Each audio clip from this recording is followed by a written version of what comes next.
Ngayon nang nalalapit na ang pasukan, nagpaalala ang Eco Waste Coalition sa mga magulang sa pagbili ng mga school supplies. Ang ilan daw kasi ay may sangkap na maring makasama sa inyong mga anak.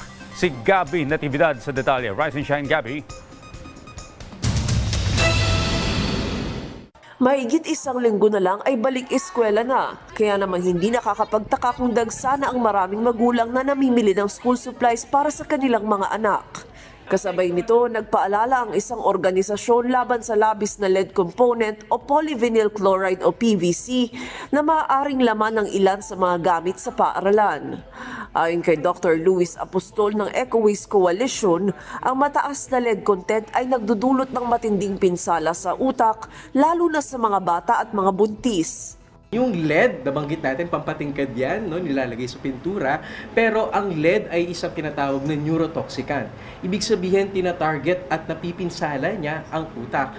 At nakakabahala ang lead, lalong-lalo na sa mga kabataan or sa mga very small kids kung saan yung brain nila ay nagde-develop pa.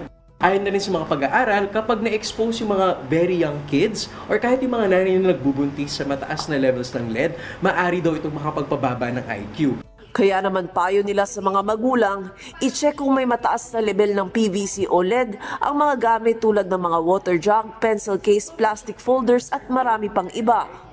Kung walang label ang produkto o di kaya nasa ibang lengguwahe ang nakadikit, pumili na lang ng iba kahit pa mas mura ito. Dagdag pa nila, tignan muna kung nasa tamang edad na ang mga bata para sa mga school supplies.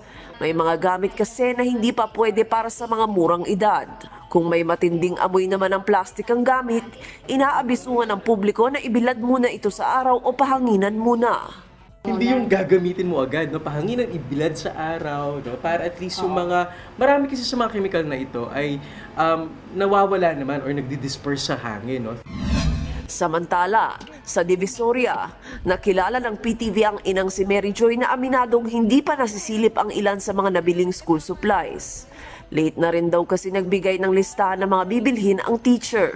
Kung saan lang po ako makamura, yun na lang po yung binili ko eh. Kasi sa sobrang mahal po ngayon ng bilihin, ang hirap po talaga maghanap. Tsaka naghahabol po kami. Si Annabel naman, hindi rin na-check kung mataas ang PVC ng mga nakuhang gamit. Pero batid naman niya na napakahalaga na masiguro na ligtas ang mga gagamitin ng mga bata ngayong pasukan.